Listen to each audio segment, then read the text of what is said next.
In this video, we are going to solve some remaining question of exercise 1.1 NCERT. The question number 8 is, so that the relation R in the set A equal to 1, 2, 3, 4, 5 given by R equal to AB such that mod AB A minus BG is an equivalence relation. First of all, reflexivity. We are going to check whether it's reflexive or not. So see here, A equal to 1, 2, 3, 4, 5. तो A minus B is even. तो 1 minus 1 आप करोगे तो 0, 2 minus 2 0, 3 minus 3 0, 4 minus 4 0, 5 minus 5. All are even. तो ये हम लोग for any A ले लिए, for any A belongs to A. That is a language. सबको चेक करके नहीं दिखाना. तो लैंग्वेज क्या है कि ये A is here representative for all the elements of A. A belongs to A minus A equal to 0, that is even. तो A belongs to R, hence R is reflexive. यहाँ हम डिसीजन ऐसे करेंगे. अब नेक्स्ट सिमेट्री चेक करने जा रहे हैं whether it is symmetric or not. A minus B is even. Mod A minus B is even. अब कोई भी दो ऑड लीजिए, 1 3 या 3 5 या 1 5, तो क्या देखेंगे किसी भी दो ऑड या दो इवन में 1 3 लेंगे, 2 4 लगातार लिए, तो 2 minus 4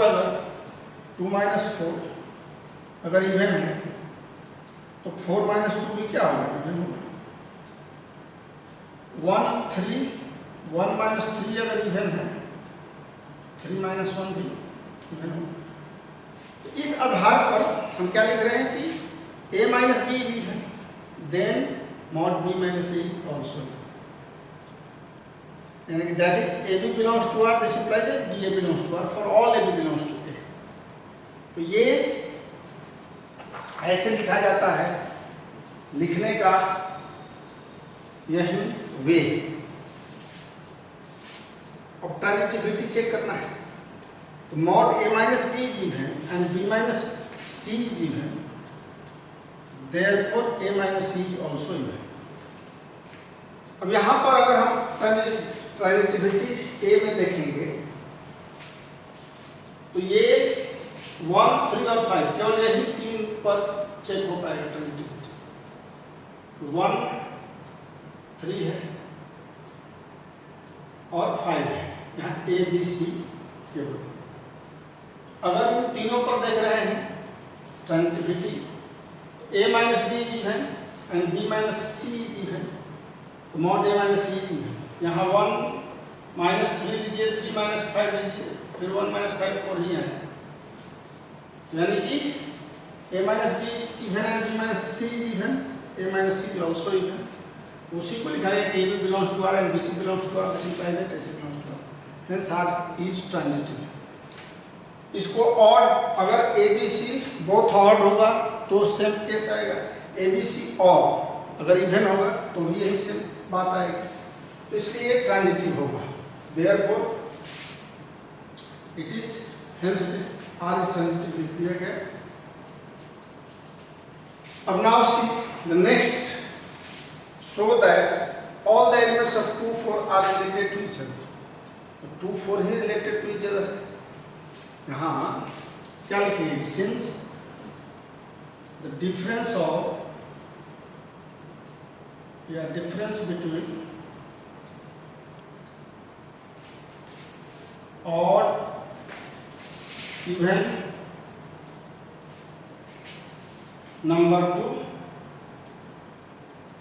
even, या even number to even natural number जो भी है number is even.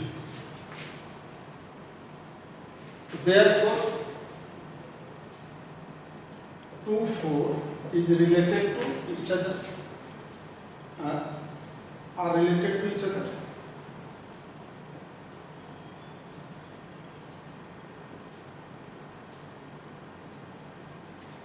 Again 1 3 5, so here difference between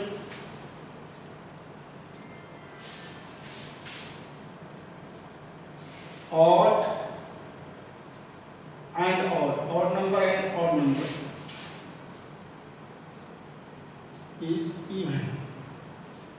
जानते हैं हम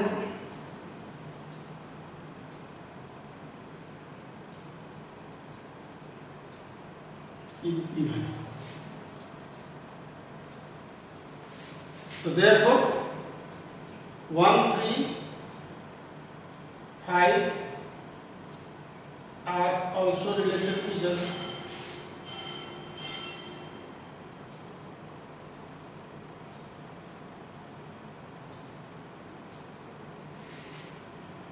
और अगर 1, 3, 5 एंड 2, 4 ये इस रिलेशन में नहीं रिलेटेड होगा, क्योंकि 1 - 2 करेंगे तो it will be odd, 3 - 4 will be odd.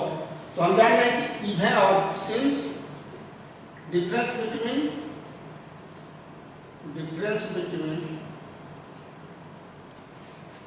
odd and even is what? और किसी भी दो, जैसे ऑड है, ऑड से इवन घटाइए, 5 - 2 क्या है? 3 है। फिर ये 3 से अगर 2 घटाएंगे तो 1 आएगा। तो इस तरह से आप देख रहे हैं कि किसी भी दो ऑड को ऑड से एक ऑड और एक इवन से माइनस करेंगे तो इवन नहीं आएगा, ऑड आएगा। Even is odd. Therefore 1, 3, 5 and 2, 4 are not related to each other. Not related. ये आप आसानी से जो कह रहा है इसी संदर्भ में, जो रिलेशन कह रहा है इसी संदर्भ में ये चीज हुआ। चलिए नेक्स्ट क्वेश्चन। ये question number 9। Show that each of the relation are in the set A equal to x belongs to 0 and x more than or equal to 0 and less than or equal to 12, then r equal to ab such that mod a minus b is a multiple of 4।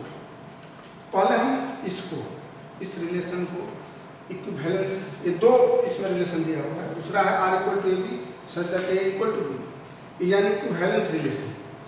तो इसको और इसको दोनों को पहले equivalence relation पता है। तो पहला में A B equal to mod A minus B to multiple of 4। तो जैसे हम इससे पहले क्वेश्चन बताए थे, ठीक वैसे ही है इसमें कि अगर आप क्या लेना चाह रहे हैं, पहला रिफ्लेक्सिविटी शो करना चाह रहे हैं, तो ये आपका ए जो है 0 to 12 हो जाएगा। इसमें आप देख रहे हैं कि 0 - 0 0 होगा, 1 - 1 भी 0 होगा, 2 - 2, तो 0 is the multiple of any number. तो that means for any belongs A, for any A belongs to A, mod a minus a will be 0 and that is multiple of 4. This implies that hence a belongs to R. It is reflexive. ये हम लिख दिए reflexive। इस सब के लिए we are observing। अब next क्या है? Symmetricity, symmetry। We have to check whether it is symmetric or not। Are you observing? It will be take any two numbers which is multiple of, मान लीजिए 1 और 5 अगर लेते हैं, तो अगर 1 - 5 इसमें 1 to 12 में 1 और 5 लेते हैं, तो 1 - 5 अगर मल्टीपल ऑफ 4 है मॉड में, तो 5 - 1 भी मल्टीपल ऑफ 4 होगा। तो उसी तरह से लिखा है कि if a minus mod a minus b is the multiple of 4, then obviously b minus a is also multiple of 4। यानी कि a रिलेटेड टू b है, this implies that b related to a होगा for all a belongs to a, therefore it is symmetric. ये symmetric हो गया। अब transitivity में इसमें भी आप ऐसे इस नंबर में से अगर कोई 3 नंबर ले लेंगे, सपोज 1, 5 and 9 लेते हैं, अगर 1, 5 बिलोंग्स टू दिस रिलेशन, यानी कि 1 - 5 क्या हो गया? 4 इज द मल्टीपल ऑफ 4। फिर 5 and 4 मल्टीपल ऑफ 4 हो गया, तो 1, 9 इक्वल टू क्या हो जाएगा? 1, 9 इक्वल टू ये 1 - 9 विल बी 8, तो 8 is also the multiple of 4। तो उसी तरह से यहाँ हम लोग लिए ए बी, क्योंकि we have to give a judgement, we have to provide a judgement where it is transitive और नॉट। तो हम वैसे 3 ए बी सी जो ले रहे हैं, मान लीजिए A minus B is the multiple of 4, इसका मतलब क्या है कि मॉड ए माइनस बी 4 है, मान लीजिए मल्टीपल ऑफ 4 है। फिर B minus C is the multiple of 4, तो B minus C is also 4 है। यहाँ ए माइनस सी हमें चेक करना है, तो A minus C equal to A minus B plus B minus C कर दिया, बी भी कैंसिल हो जाएगा, बचेगा ए माइनस सी। तो ए माइनस बी, ये दोनों मॉड है तो अलग अलग मॉड ले लिए, mod A minus B plus mod B minus C. तो mod A minus B can be written as 4m A plus 4m, तो 4 इंटू एम प्लस एन, यानी कि ये मल्टीपल ऑफ 4 हो गया, A minus C also multiple of. इस आधार पर देयरफॉर वी कैन राइट कि A B belongs to R है and B C belongs to R है, तो this imply that A C belongs to R, for all A B C belongs to A, so it is transitive. ये transitive के बाद अब ये जो दूसरा हम लोगों का रिलेशन है 2, इसको देखते हैं। ये क्या है, R equal to A B such that A equal to B, ये रिफ्लेक्सिव होगा कि नहीं, इसका अगर रिफ्लेक्सिविटी हम चेक कर रहे हैं, देखिए फॉर एनी ये ए इक्वल टू बी अगर ले रहे हैं, 0 है, 1 1 है, 2 2 है, 3 3 है, इसमें रिफ्लेक्सिविटी आएगा कि नहीं आएगा, इसको देखते हैं। तो ये इसमें हम लोग रिफ्लेक्सिविटी चेक करेंगे for any A equal to A, तो therefore A belongs to R for all A belongs to B. यहाँ कोई भी एलिमेंट इसमें लेंगे तो 1 इक्वल टू 1 0 इक्वल टू 0, तो that means it will be reflexive. इसके अनुसार से ये जो आपका सेकंड रिलेशन है, तो इसमें सिमेट्री अगर हमें चेक करना है तो if A equal to B, अगर ए इक्वल टू बी है तो obviously B equal to A होगा, कहीं कोई इसमें शंका नहीं है, that is A B belongs to R, this imply that B A belongs to R, therefore it is symmetric.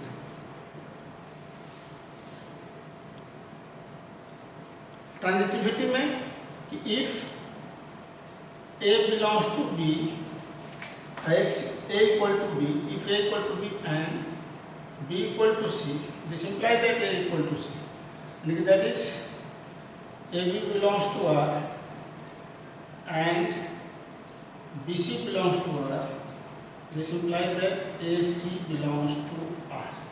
देख रहे हैं, कहीं कोई दिक्कत नहीं, कोई भी दो नंबर अगर A B के बराबर है, B C के बराबर है, तो A C के बराबर होगा ही होगा। तो ये अगर ऐसा रिलेशन है तो ये भी ट्रांजिटिव है, यानी कि ये therefore it is transitive.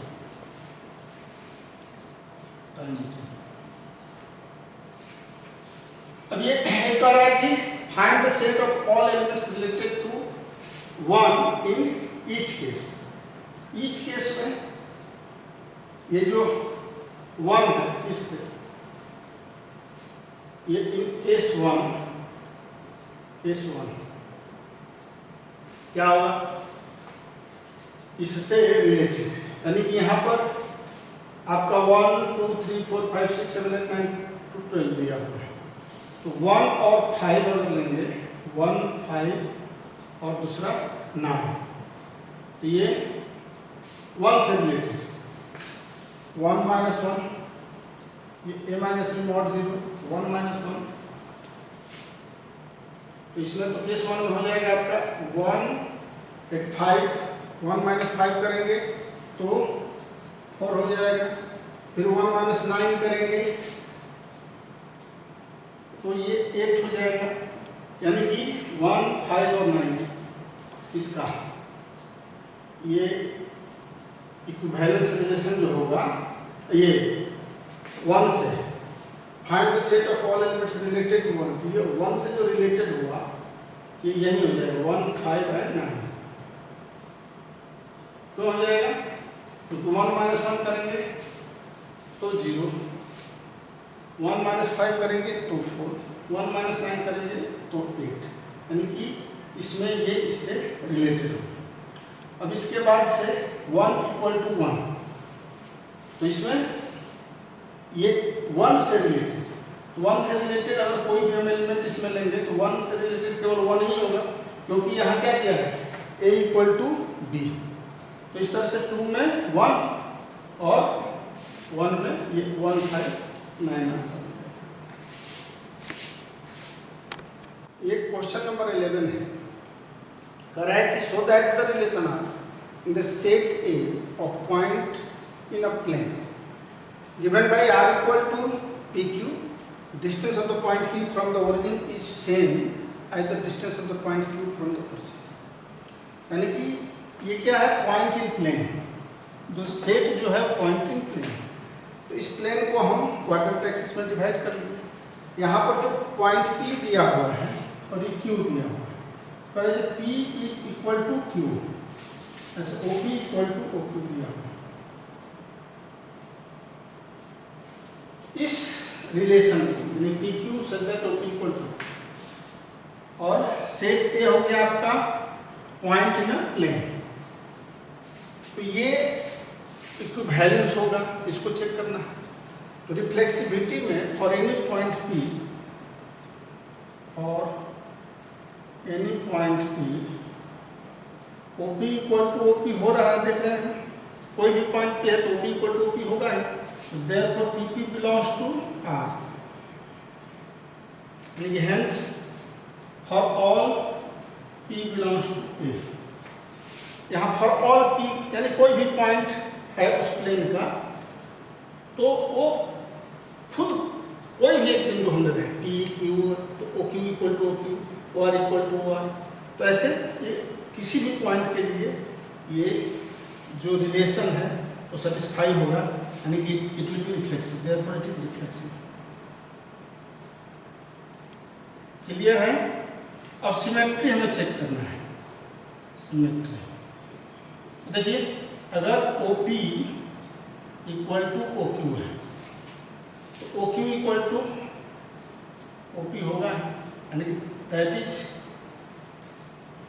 PQ belongs to R।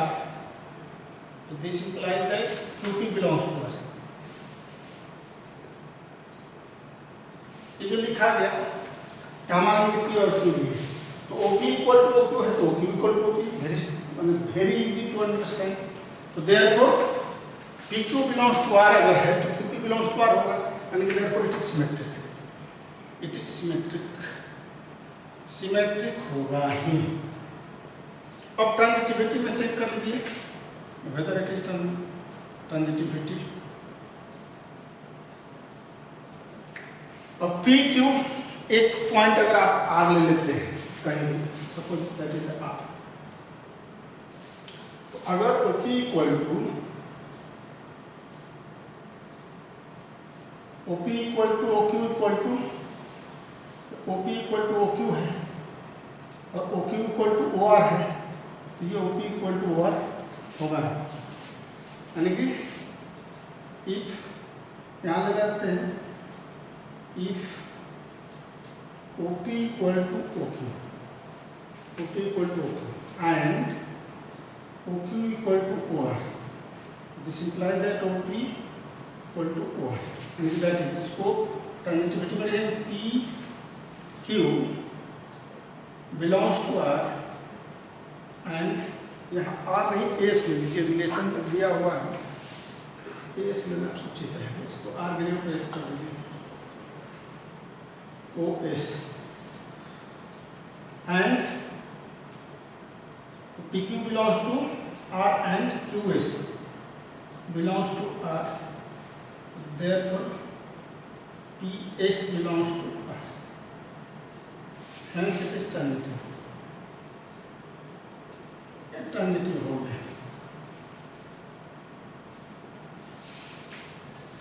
Next क्या है पैरा, क्या करना है कि further show that the set of all points related to a point P not equal to origin बराबर नहीं, is the circle passing through P with origin as a centre.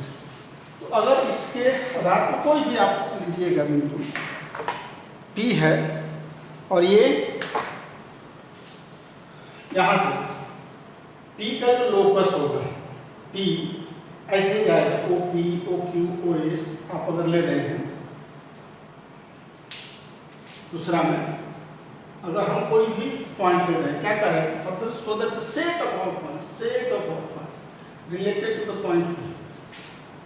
अब ये क्या रिलेशन है, यानी कि OQ इक्वल टू OQ, तो जितना भी सेट ऑफ पॉइंट्स है, जैसे P है, Q है, S है, तो इस रिलेशन में है OP equal to OQ and OQ equal to OS। तो ये जो लोकस होगा, लोकस ऑफ द Q जो होगा, क्या हो जाएगा, ये सर्किल ही बनेगा। सर्किल बनेगा तभी जाकर के ये कहीं भी, अब देखिए जहाँ भी ये बराबर होगा, जहाँ भी हर जगह ये रेडियस होगा, तो ये सर्किल होगा। तो आप यहाँ अगर लेते हैं पासिंग थ्रू P, वो ऐसा लोकस ऑफ पॉइंट जो P से पास करता है और ये रिलेशन दे रहा है OP इक्वल टू, अगर OP इक्वल टू OP है या OQ है इक्वल टू OS है, तो लोकस ऑफ P क्या हो जाएगा, therefore locus of P is circle with centre O। यहाँ पर हम लोग जो P से रिलेटेड, मतलब P से रिलेटेड अगर P, Q, S, R, T जो भी पॉइंट्स ले रहे हैं और सभी इक्वल है, यानी कि रेडियस हो जाएगा, तो ये लोकस ऑफ P जो होगा क्या बनेगा, सर्किल बनाएगा और इसका सेंटर O होगा, ओरिजिन O होगा। यही क्वेश्चन नंबर 12 है। इसमें है कि so that the relation are defined in set A of all triangles, A set of all triangles, और रिलेशन है T1 T2 such that T1 is similar to T2, वैसे triangles का जो एक दूसरे से सिमिलर है। तो हमें शो करना है कि ये इक्विवेलेंस रिलेशन है। तो इक्विवेलेंस रिलेशन के लिए first of all we have to show कि इट इज रिफ्लेक्सिव और नॉट। तो T1 हमारे कोई भी ट्रायंगल है, अब इटसेल्फ सिमिलर का, जैसे मान लीजिए ये ट्रायंगल और ये ट्रायंगल है, तो सिमिलर का कंडीशन हम लोग जानते हैं, एंगल एंगल सिमिलरिटी होता है, साइड एंगल साइड सिमिलरिटी होता है। तो एंगल एंगल सिमिलरिटी से अब कोई एक ट्रायंगल है ये, तो ये खुद itself it will be similar. कोई भी ट्रायंगल अपने आप का सिमिलर होता ही है। तो ये T1 सिमिलर टू T1, यानी कि T1 belongs to R for all T1 belongs to E। यहाँ T1 रिप्रेजेंट कर रहा है वैसे सभी ट्रायंगल का जो इस A में है, यानी कोई भी हम ट्रायंगल ले लेंगे तो अपने आप का सिमिलर अवश्य होगा। ये सिमेट्री चेक करना है। तो सिमेट्री चेक करने के लिए दो ट्रायंगल, मान लीजिए ये ट्रायंगल T1 है और ये T2 है। तो T1 सिमिलर टू T2 है, ये इसका सिमिलर है, यह भी इसका सिमिलर ऑब्वियसली होगा। तो वही चीज लिखा गया है T1 similar to T2, this implies that T2 similar to T1। उसी को लिखा जाता है कि यानी कि T1 T2 belongs to R, this implies that T2 T1 belongs to R for all T1 T2 belongs to A, hence it is symmetric। यहाँ जो डिसीजन दिया जाता है for all T1 T2 belongs to A, इसका मतलब है कि उस तरह के सभी दो ट्रायंगल जो एक दूसरे का सिमिलर है वो सभी सिमेट्रिक होगा। क्लियर है? इस लैंग्वेज को समझना है। अब ट्रांजिटिविटी में ऐसा ही तीन ट्रायंगल हो जाएगा सिमिलर। तो तीन ट्रायंगल अगर सिमिलर है T1 T2 और T3 ऐसे एक दूसरे का, मान लीजिए कि ये T1 है, ये T2 है, ये T3 है, तो सिमिलर है। तो साइड एंगल एंगल सिमिलरिटी से अगर हम देखते हैं ऐसे, तो ये इसका सिमिलर है T1, T2 का सिमिलर है और T2 T3 का सिमिलर है। तो इसका मतलब क्या है, ये इसका एंगल ये बराबर है, ये है, और ये इसका सिमिलर है, तो इसका भी एंगल एंगल सिमिलरिटी से ये और ये एंगल बराबर है, इक्वल है। तो जब ये इसके बराबर है तो इसके भी बराबर हो जाएगा। तो उसी बात को लिखा जाता है if T1 is similar to T2 and T2 is similar to T3, so this implies that T1 is similar to T3, and that is T1 T2 belongs to R and T2 T3 belongs to R, therefore T1 T3 belongs to R for all T1 T2 T3 belongs to A। ये equivalence हो गया। जब तीनों है, it is transitive, reflexive भी है, symmetric भी है, ट्रांजिटिव भी है, तो इक्विवेलेंस हो गया। अब इसमें एक और चीज जुड़ा हुआ है कि there are 3 right angle triangles, T1, T2 and T3। तो T1 में हम क्या देख रहे हैं, ये जो नेक्स्ट क्वेश्चन इसमें दिया हुआ है ये हो गया। इसमें अब T1 में 3, 4, 5 है, देखिए ऐसे, ये साइड है 3 है 4 है और 5, ये T1 है। T2 5, 12 एंड 13, थोड़ा बड़ा हो जाए 5, 12 एंड 13, और नेक्स्ट है 6, 8 एंड 10, 6, 8 एंड 10। तो 3, 4, 5 है, 5, 12, 13 है और 6, 8, 10। इसमें ये 90 डिग्री अगर है, ये भी 90 डिग्री साइड है। इसके बाद से ये एंगल इसके बराबर है, ये एंगल इसके बराबर है, ये एंगल इसके बराबर। तो which triangle among T1, T2, T3 are related?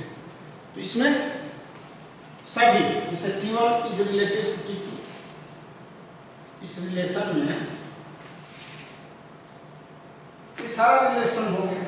क्या है? T1 is similar to T2, यहाँ T1 is similar to T2, T2 is similar to T3 और T1 is also similar to T3। तो ये हम देख रहे हैं कि इसमें सिमिलरिटी का जो रिलेशन है ये तीनों में होगा। एक क्वेश्चन नंबर 13 है कि show that the relation are defined in the set A of all polygons as R equal to P1, P2 such that P1 and P2 have same number of sides. Polygon का set है A और relation है दो, कोई भी polygon है तो दोनों पॉलीगॉन में क्या रिलेशन है कि दोनों का नंबर ऑफ साइड्स सेम है। तो करिए ये इज एन इक्विवेलेंस रिलेशन, यह इक्विवेलेंस रिलेशन है। तो हम लोग for any P1 belongs to, मान लीजिए कि P1 कोई भी है, चाहे वो क्वाड्रिलेटरल है या ट्रायंगल है, कोई भी P1। तो अगर P1 एंड P1 हम ले रहे हैं, P1 and P1 have same number of sides. अगर दो ट्रायंगल ही है तो दोनों का नंबर ऑफ साइड्स सेम होगा, दो क्वाड्रिलेटरल है तो नंबर ऑफ साइड्स सेम होगा। तो इसलिए P1 और P1 बिलोंग्स टू आर, ये ए का कोई भी हम पॉलीगॉन उठाएंगे, दो पॉलीगॉन सेम पॉलीगॉन, तो दोनों का नंबर ऑफ साइड इक्वल होगा, इसलिए P1 belongs to are. Symmetry में अगर P1 P2 belongs to R, so this implies that P2 P1 belongs to R. यानी कि if P1 and P2 have same number of sides,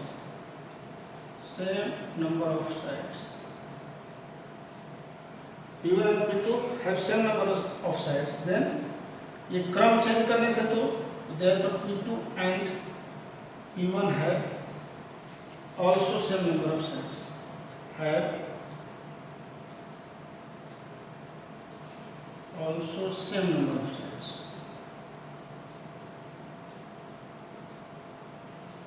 यानी कि P1 P2 belongs to R, this implies that P2 P1 belongs to R. Very easy and very clear. Therefore it is symmetric. It is symmetric. ऐसे ही अब transitivity आप कर लेंगे। Transitivity क्या होगा समझ में आ ही गया है। अगर P1 P2 बिलोंग्स कर रहा है R and P2 P3 belongs to R, therefore P1 P3 also belongs to R। ये same number of sides P1 P2 में है, P2 P3 में भी सेम नंबर ऑफ साइड्स है, तो P1 P3 में भी सेम नंबर ऑफ साइड्स होगा। मान लीजिए कि ऑक्टागन ही है, P1 P2 क्या है? ऑक्टागन है, तो P2 P3 भी ऑक्टागन ही होगा क्योंकि 8 साइड होगा। तो भाई P1 P3 भी सेम नंबर ऑफ साइड्स में, तो therefore it is transitive, transitive for all, यहाँ भी लिखेंगे for all P1 P2 belongs to A, for all P1 P2 belongs to A, for all P1 P2 belongs to P1 P2 and P3, P3 है ना, belongs to ए। यहाँ आप लिख सकते हैं कि P1 P2 have same number of sides, then ये P2 P3 भी सेम नंबर ऑफ साइड्स है, तो P1 और P3 में भी सेम नंबर ऑफ साइड्स। अब यहाँ ये हो गया equivalence relation, therefore it is equivalence. अब what is the set of all elements in, यहाँ पर हेंस इट इज इक्विवेलेंस।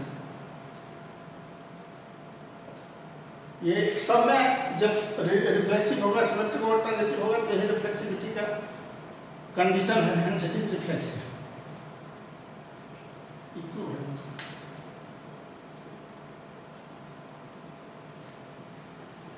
अब ये दूसरा जो दिया हुआ है क्वेश्चन, इसको समझिए। What is the set of all elements in A related to the right angle triangles T with side 3, 4, 5, ये इंटीग्रेशन नोटेशन ऑफ इंटीग्रेशन। तो T विथ साइड 3, 4, 5, तो कैसा, what is the set of all A, ये देखिए ए। अब ए कैसा set होगा, इस रिलेशन के हिसाब से कैसा सेट होगा भाई, इसमें पॉलीगन है P1 बराबर P2, और इसमें जो T कह रहा है कि ये ट्रायंगल है, तो ए कैसा होना चाहिए, ये T विथ साइड 3, 4, 5 जो रिलेटेड है, तो ये ए जो सेट ऑफ ट्रायंगल हो कैसा होना चाहिए, X such that X is set of triangles, set of triangles होगा तभी तो, मान लीजिए 3 ट्रायंगल्स होगा तभी तो रिलेशन होगा। ए में रिलेशन, ए में ऑल ट्रायंगल्स होगा तभी हम लोग कर एक angle A T with side 3, 4, 5, A related to the right angle triangle. अब ये जब related to the right angle triangle जब होगा, तो ये जो सेट होगा वो सेट ऑफ ट्रायंगल होगा, तभी ये related to right angle triangle होगा। इसके हिसाब से यानी कि दोनों में साइड्स 3, 3 ही होगा। थैंक्स।